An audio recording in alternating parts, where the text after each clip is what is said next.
everyone. This is Miss Ballerini here, and I am talking to you because I'm going to be out today.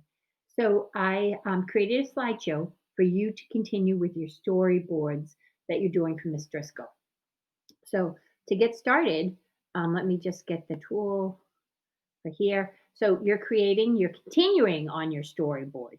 And in here, in this title, there is a link for a small video describing a little bit further the vocabulary words foreground, middle ground, and background. Because those are the three things that I would like you to think about while you are drawing and designing your spaces. So if we get started, the foreground is the front of the picture, the front of the illustration, the front of whatever you're doing. It's usually the biggest thing in the picture and closest to you, usually. Sometimes art breaks the rules, but that's a general rule. In this picture here about the boats with the beach, the boats right here are in the foreground. They're closest to us. They're even cut off a little bit. That creates more of an exciting design, and they're up front. And as it leads us back in the sand leads us back into the page. These palm trees are in the middle ground, in the middle area. They're taller than the boats, but they're less important. And then we have the background, which is the ocean and the horizon line. The horizon line is the line where the sky and the ocean meet, where they come into and they seem like they touch each other. And in art, that's usually called the horizon line. We've discussed that a little bit too. So next, we have our middle ground, which this is a little bit of a trickier one. I chose this because the fence is the foreground, but it breaks the rules a little bit because it's not the biggest and most important thing, but it is in the front there. So I consider that the foreground.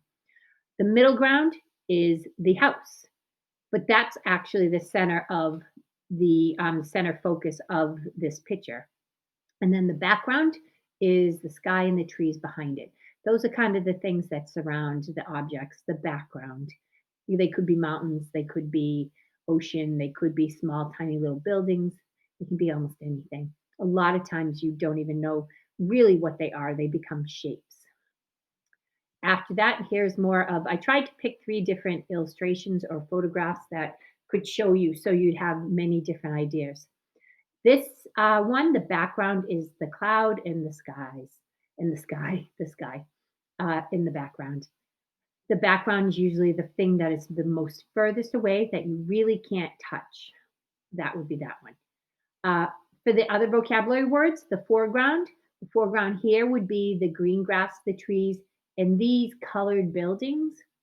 That's like the main focal. The buildings are the most important. We could say the trees are in the foreground, but I felt that they were so tiny you didn't really see them. So I put them together. There's not a hard and fast rule for it, but up front is usually the most important. The middle ground for me for this one would be these gray skyscrapers, buildings in the background, before the background. And then here we have our background. So that is what our assignment is today. So I would like you to open up your storyboard and hopefully get at least half of it done. And where you're thinking about these three vocabulary words: foreground, middle ground, and background. So the foreground is creating importance for the story. It actually is the lead in the story. So that's where all the things are going on. Okay. So hopefully you enjoy this day, and we will see your storyboards when I get back. Thank you. Bye bye.